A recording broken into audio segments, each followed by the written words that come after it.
sitting there like, bragging about her time and, all this stuff. And she's 10 months postpartum. She looks great. She's like really inspiring me to try this thing. And I'm like, yeah, let's go. Let's do this. I want to crush her time. I really want to like, just kind of like, run this race. And so we canceled basically all plans just to go do this thing. And I did not know what I was honestly getting myself into, because all I was listening to was the fact that somebody else had done it before me. And it was somebody I know is at the same like physical level as me. Okay. So like in the business, you can relate that to like, you're a hairstylist and you hear a hairstylist that's making $1 million here. You hear things from somebody who's been at the same level as you in this business, who's at a level you want to be at. And since they have had the same path as you from the beginning, it's possible for yourself, right? Like that's kind of where you like bring it in together for that business there. So, continuing on with like what happened with the Manitou incline, we get there, I'm like all jazzed up. Dan will tell you, I started to jog. Okay. I won't even call it run because I wasn't running, but I started it off as a jog, you guys. I'm sitting here laughing about it because that was so stupid. Oh my gosh. All I'm thinking in my head though, at the time, you guys, was the fact that somebody has done it before me that is physically able as I am. And then also I was thinking, it's only like the length of it is really only a mile. Like, I don't like running a mile. I don't mind jogging a mile, but it's a mile. It's a little over a mile. I'm like, it's fine. Like, we'll just lightly jog. We'll lightly jog. You guys, this thing was nothing but like steps that you couldn't even put your full foot onto. Like these steps were like maybe 2x4. That was one of the bigger steps. Okay. Like this thing was just nothing but straight uphill. It was like, those like the ladders that you can climb at like the gyms and stuff or whatever that just continuously go around and you can change the incline of it.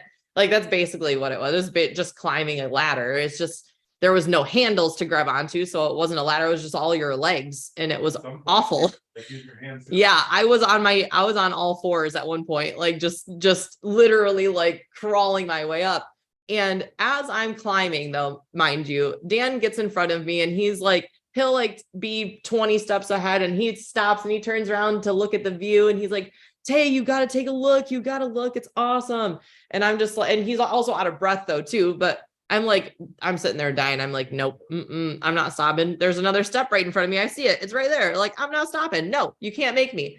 So literally that was my mindset and go like attacking this thing. I'm like, there is still a step in front of me. I am not stopping until I am finished with the steps that are in front of me. Whitney Cooper told me that there was going to be a time where I'm not going to see a step and that's going to be a lie and I'm not going to fall for it. Okay. So going into this thing, I was already prepared in my mind to notice that there was a faraway step. Okay. So I am continuously climbing. And there comes this one point, and I'm going to finish, like tell my story the way that it happened from my perspective. So you guys can fully understand this. Okay. So I'm climbing, I'm on all fours. I see a step, oh my God, I'm dying. I'm sweating profusely. I have mud all over my frontal part of my body. Cause I'm just on the dirt, just crawling, but I'm sweating. I can't breathe. There's no air up there. And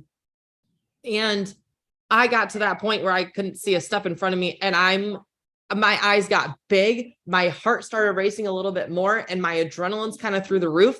And I am thinking in my head, like, oh my gosh, I need to find that next step right now because I cannot there was like, I'm just like blocking everything else out. And Dan's like, Tay, what are you doing? I'm like, I have to find the next step. He's like, we're at the top.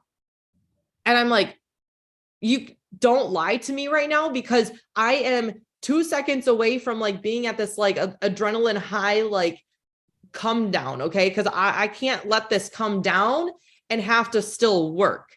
I cannot I can't take, if anyone has ever been in like an adrenaline rush situation, what happens when you allow your adrenaline rush to come down is that whatever your fight or flight instinct was during that time, if it comes down, this fight or flight no longer can exist. You can't run and you can't fight if you let your adrenaline come down. So I'm sitting there thinking like, you cannot be lying to me right now, because if I still have to climb, I cannot lose this adrenaline. I can't. So I'm like still freaking out, not really listening to him, still looking for the next step. He's like, no, Tay, I would not lie to you. This is the top. And I'm like, I took the biggest, deepest breath and exhale. I turned around and I literally don't want to cry, because I'm telling you guys, like, if you just don't let the false summits in this business blind you, you are going to get to the top with this adrenaline high, and you are going to be almost at a false belief that you are $1 million earner in this business, all because you knew there was a next step for you still. There was still a next step in front of you, and you saw it. You looked out for it. Your eyes were peeled for what next step there was. And that next step does not stop until you're OSJ. If you are building a business, by the way, that's where Mario Arizon sits. So if you're wanting to build a business and you are not in that seat, you still have steps in front of you to get to that top of that mountain. So I want to encourage everyone this morning that wherever you are in this business, if you are experiencing a moment where you think that you want to kind of take a glance around to look at the false summit you might be at, or the benches that might be sitting there, whatever those might look like for you, whether it's, the kids you got into a rhythm and all of a sudden there's a new rhythm now because they want to go to school, or I don't know if anyone's struggling with, personal relationship issues, things like that are going to make you want to just take the second to just sit down on those benches. I just want to encourage you that you get the people that believe in what you're doing around you, get them close, and keep the proximity of your dreams and the people that have done this before in front of you, so that you have that belief constantly being poured into you. Okay. I'm hoping that really encouraged some of you today, and that my perspective on that climb was something of value to you. I don't know if Dan wants to say anything. Yeah. Okay. Yeah, guys, I love that talk. It's on POL. If you go to the on demand and then Broadmoor speeches, it's on there, and you can find Whitney Cooper, but it's Whitney and Rob Cooper. But that couple, they're sitting right now at almost $800,000. They made $90,000 last month. At Broadmoor, they were at about 55 a month. So they've increased their income about 35-ish thousand in 8 months. It's crazy. It's just like the business that we're in, guys. Like, you just got to recognize where you're at and the time that you're in this business, where like, just because you're not seeing it right now in your business doesn't mean it's A, not possible for somebody else that you're going to sit and meet with today, and B, that it can't be possible for you. It's literally a decision for you to go and aggressively become the leader that you need to be. So I'm going to walk you guys through the second portion of the orientation really quick. The second portion of the orientation is where I explain how much money could potentially be made. Now, I always will tell them, I would say, hey, look, like, we're going to talk about compensation, blah, blah, blah. This is what it looks like in your first 30 days. This is what it looks like normally for you to get promoted. I might run a few minutes over our 8:20 time frame, but I usually go pretty quick through this. The very first thing I tell them is, hey, I'm going to show you the right way and the wrong way to do this. Which do you want to learn? And you should be doing this one-on-one. So this is going to be a conversation. So here, let's see somebody that's new. Crystal, you're newer. Are you in a place that we can talk? Is that okay if you unmute yourself? You should be able to hit the unmute button. Crystal, Yeah. are you in a place that you can talk right now? Is it quiet-ish? Yes. Awesome. Whose team are you on, by the way? Angela? Okay, perfect. So you and I have not really had many conversations other than just texting back and forth, right? Yes. All right, awesome. So Crystal, I'm going to teach you the right way and the wrong way how to do this business. Is that all right with you? Yeah. Okay, perfect. So this is what it looks like in your first 30 days for you to get from, or sorry, I always say first 30 days there. It's not. This is what it looks like after your first 30 days for you to get promoted. Okay. So in the business, there's a bunch of different contract levels. The quote unquote top contract is regional vice president. That means you're a broker, you own your own office, you're completely and totally in charge of what happens in your business. So we are looking for regional vice presidents. We want you to get there, but everybody starts at the bottom at a rep level. It's 25%. It's what I love about our business is that everybody starts there. So everybody starts, doesn't matter your size, shape, color, whatever whatever is going on in your life, everyone starts at the same place. Right. And so in order for you to get promoted, there's two things that we need to understand. The first thing is we need to understand the word recruit. So have you ever, Crystal, have you ever had a job somewhere where you had to train other people before? Yes.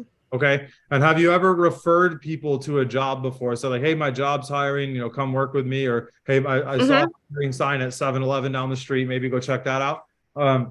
Yeah. Have you ever done that before? Okay.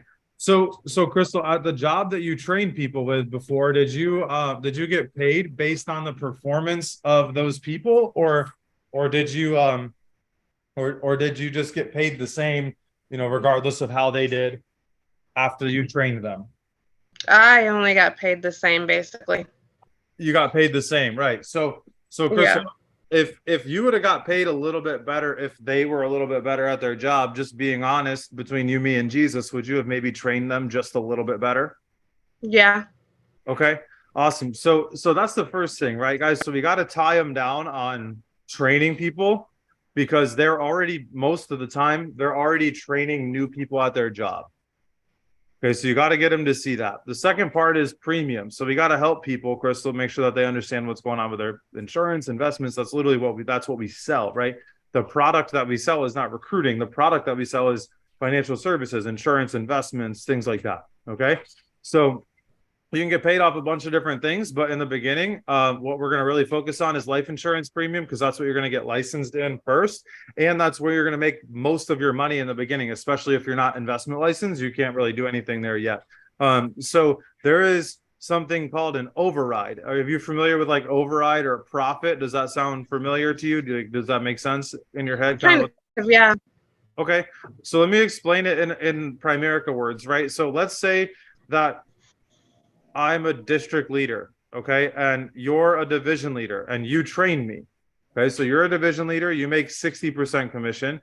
I'm a district leader, I make a 50% commission, okay? So Crystal, you're gonna make 10% commission off what I do, because the company always pays out 110%, okay? So I want you to think about this like, Crystal, imagine that you opened up a lawn care business. This has been recently, guys, for whatever reason. I don't know why the lawn care one has been what I've been using, but it seems to click with people. So Crystal, imagine that you opened up a lawn care company and you were mowing 5 to 10 lawns a day, and your schedule was completely and totally full and you couldn't help any other people because your schedule was full. What would you need to do in order to help more people? Hire someone to help. You would need to hire somebody so you could provide the same level of service to more families, right? So the same way with Primerica, right? We want you to hire people and be able to service more people. And when you do that, you're going to have to train the people that are coming in. Now, in the beginning, we're going to help you train them, right? So I know you said Angie is the one that brought you on. So Angie's going to do a lot of the training to help you, but I'm also here to help as well, because I'm the regional vice president. My job is to help. But at the end of the day, Crystal, what it comes down to is we got to go hire another lawn care truck, right? And you got to fill the truck with people and teach them how to go out and mow the lawns the right way so it meets your standard. And when you do that, you're going to make a profit or an override off of the business that you generate from that new truck that you hired. Does that make sense? Yeah. It's literally like every other type of business, right? Because in every business, the owner of the business eventually hires themselves out of the job, right? And they work themselves up to managing, running the entire company, or depending on where you work right now, you probably don't even know who the owner is, right? And that's ultimately, in any business, that's ultimately the goal, right? Is that the owner becomes job optional. In my opinion, that's why most people open businesses, is to have some type of freedom. So in order to have freedom, we have to have a team, we have to have a system, we have to have things like that in place. Does that make sense? Yeah. You understand why recruiting is something that we do, right? Whether or not you like it, you understand at least why it happens, right? Because every other business in the world literally does that. Does that make sense? Yeah. Yeah. To keep, the business going. Yeah, exactly. So in the first 30 days, Crystal, we actually make it a lot easier for you to get your promotions because we want you getting paid as much as possible once you are licensed. Okay, so guys, I'm adjusting these just a little bit. So this is going to shift a tiny bit, but not much. It's going to still be all the same basic things. The only caveat on this is to get to regional leader or senior regional leader, they have to be independently running their own appointments. Like I don't want to be going on their appointments if they're a regional leader and getting no override. Okay. So, or a little override, I guess. So Crystal, when you start, you're at a 25% contract. Now on the other sheet, you need to do one licensing class and attend 2 of our trainings. Okay. Now the Friday training, we don't do anymore. That's a Tuesday night training now. But a Sunday night skills, you need to jump on one of those, go to one Tuesday, get into your licensing class. We need to bring you one business partner, one person that's working in your office, working on getting their license. And we need to help one family with life insurance. It can be yours. It doesn't need to be, but I always tell people if you're going to be helping people, they're going to ask you what life insurance you have. It would make sense that you tell them you have Primerica if that's what you're selling. Because if you tell them you don't have anything or you have State Farm, they're going to be like, why should I go with you then? And so it's just something that we would definitely want to do. So, I would definitely encourage you to look at that. Okay. Make sure you get that taken care of, get that put in place. But you don't have to if that's not something you want to or you're able to do, but it's definitely encouraged. So now you have one recruit, $1,000 in premium. You just made a $200 training bonus during your licensing period. Right now, you're then going to get promoted. So the first way you get paid right now is in your bonus. So you're going to make a $200 bonus. All you did was sit there while Angie walked you through how to do that. Right? You protected one family with life insurance. Again, it can be yours, doesn't need to be. And you brought on one business partner. Angie probably did most of, if not all of the work there. And you just smiled and nodded on a Zoom call, right? You just kind of watched. Not too bad. Yeah. So that's the first way you get paid. The second way, Crystal, that you're going to get paid, we're going to give you a permanent promotion. So you're going to go from a rep to a senior rep to 35%. So it's a 10% increase, Crystal, in every future sale that you do for the remainder of time that you're in Primerica, okay? And it can never go down unless if you want it to go down for whatever reason, but we're never going to just bump it down for no reason and shock you with a demotion. It just doesn't work like that. And then ultimately, while we're on those appointments, Crystal, our job is to get a couple of referrals for you, right? So what we're gonna do is we're gonna get you a few referrals so you have more people to talk to. Does it make sense? Yeah. So you're going to get paid in your bonus and a promotion and in an increased list of people for you to talk to. So now you turn one person into 3 or 4. Okay.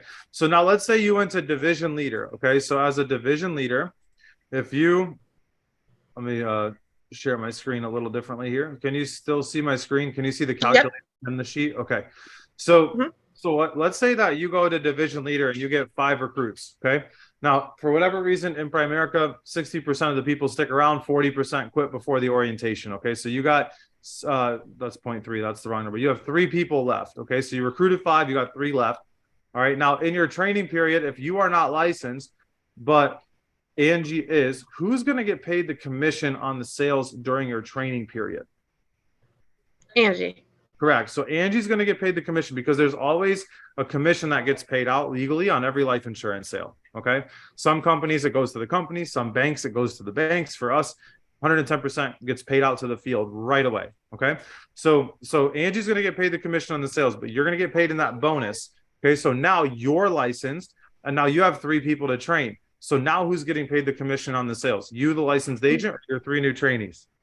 I will. You will. Correct. So you have 3 people that you're training, Crystal, because you're licensed, you're ready to do it. Now, how many policies do you think the average person is going to bring in during their training period if you had to take a shot in the dark? Maybe 4. 4. That's amazing. I wish it was 4. We're going to go with 2. Okay. So you got 3 people left. Each of them bring 2 policies. Okay. Sometimes it's a husband, wife. Sometimes it's a couple families. It just depends on the person, but they bring an average of 2 policies. And how much is our average life insurance policy premium over the course of the year? I'll give you a hint. It's right at the bottom of the screen. I was trying to highlight it, but that didn't. 100,000. It's $1,000 in premium, right? So it's $1,000 in premium. So you have 6 people times $1,000 in premium.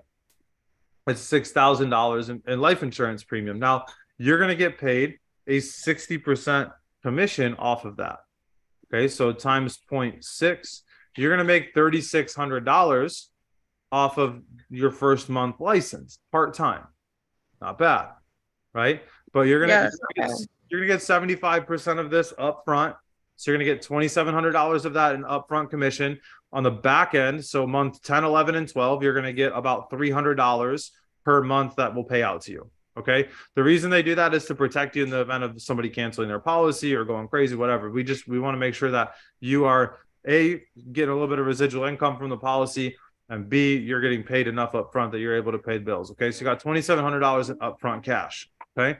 Now let's say you're like, Dan, I don't know if I want to do senior regional leader. That's a lot of people. I don't know if I want to do that. Now you would need to be independent to take this contract level, but let's assume that in the next 30 days, you do everything you need to do. You get independent in the business.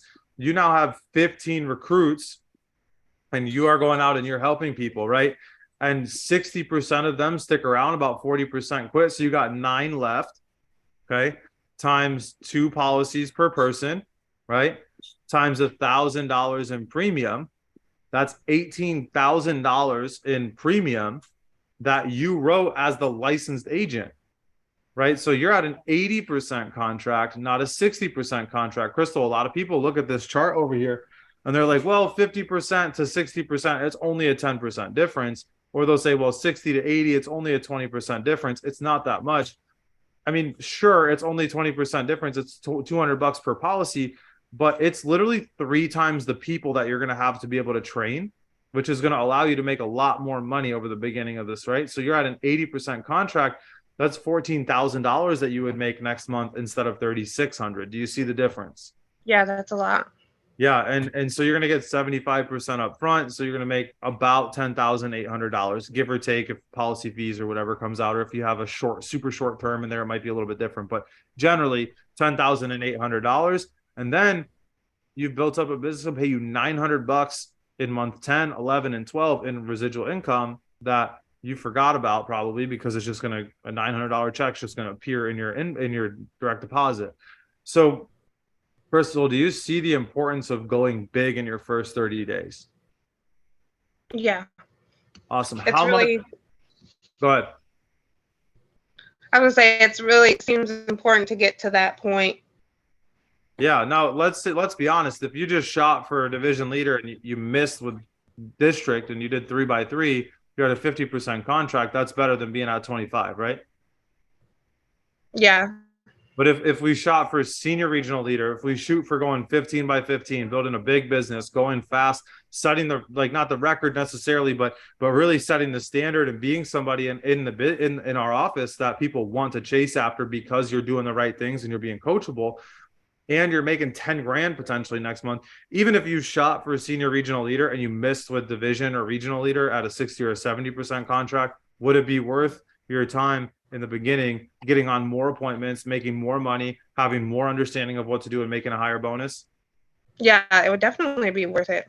Awesome. So what can you commit to getting done in the next 30 days? What are we going to get done?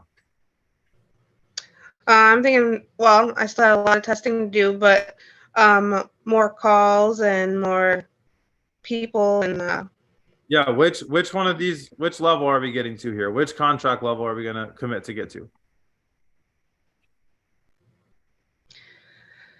I'm not sure, to be honest. I mean, I'd like to try and go for the top, but yeah, we're gonna at least shoot for division leader right now. I want you to get with Angie later. Yeah. Now, guys, if we're a little bit over on time this morning, if I was giving her the orientation, I'd go straight to the wedding list. I'd go right to the easy 3. I'd start building the list, and I'd get a really good idea of what we're working with for her, so I can set a good expectation. Because if she only comes to me with 3 names and numbers, like, I'm gonna be like, senior regional leader, she's gonna be like, I don't know anybody, I got 3 names. Like, that's really a stretch. But if we're just rattling off names, if she's like my mom, my brother, my cousin, my friends, and it's just this list that keeps going, I'm gonna tell her, like, hey, we're gonna push you for senior regional leader. Like, we're really gonna work for that. right? But if she's like giving me 3 names, I'm gonna push to division. That's gonna be my goal. It's like, hey, in the next 30 days, we're getting you a division leader. That's what we're gonna shoot for. And then I'm gonna put a game plan in place for her and tell her, hey, we got to set 2 appointments a day, right? Can you commit to setting 2 appointments a day? And then tie that to the income she's gonna make. Hey, look, if you set 2 appointments a day, that's 14 appointments a week. 7 are going to show up. We're going to close three or 4 things a week over the course of you getting licensed in 3 or 4 weeks. That's 12 pieces of business. That means you're going to be about 6 by 6. That's division leader. You're going to make $1,000 in the next month doing this part-time. You're going to have 5 people to work with. Crystal, do you see the importance in that? Right. And then you just tie her down. Yeah. On, hey, all we got to do is set 2 a day. That's it. And then your job is as the person giving the orientation is to teach her how to add names and numbers to her list. I will tell you right now, the biggest place that our team, not anyone in particular, but our team in general, is dropping the ball is on recruiting, getting a list, and getting them in the field with that list. Okay. I understand some people quit, they don't show up, they don't do their list, whatever. That's fine. But the ones that are there, we got to get their list, because if they're just plugging into training and not getting on appointments, eventually they're going to burn out. So we have to make sure we're getting their list, we're getting them in the market. Does it make sense, guys? Yeah. Awesome. I know that was a little bit longer of a wake-up call. I hope you guys got value in that. Hey, we're getting 150 recruits this month. We got 2 yesterday, so we're pacing behind, right? We're still back behind, but I know at the end of the month it's going to be an explosion. But don't wait till the end of the month for you to go win, for you to go and get your 10 done, guys. Remember, 10 direct recruits gets you a redemption windbreaker, a redemption hierarchy windbreaker. It's going to be awesome. And then, guys, listen, make sure that we get our tickets to the Midwest Builder School. If you are in the Michigan area, if you're within like a 6-hour drive, I would say, or even more than that, honestly, like you need to go to either the Midwest Builder School or you need to be at the Tampa Bay Leadership School. I do not care which one you're going to. I would love to see you at both, but if it's one or the other, you need to make a commitment and you need to make it happen. Okay. If you're in Michigan, there's 0 reason why you can't be at the Midwest Builder School. You make things happen. You're going to get there. We're going to see you. We'll be up there in 2 weeks and we're going to be up there for a week. So we're going to do something while we're in Michigan with you guys. But I'm excited for you all. If you have any questions, shoot me a text.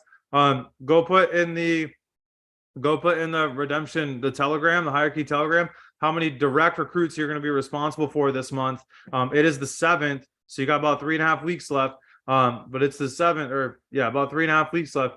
How many direct recruits are you going to be responsible for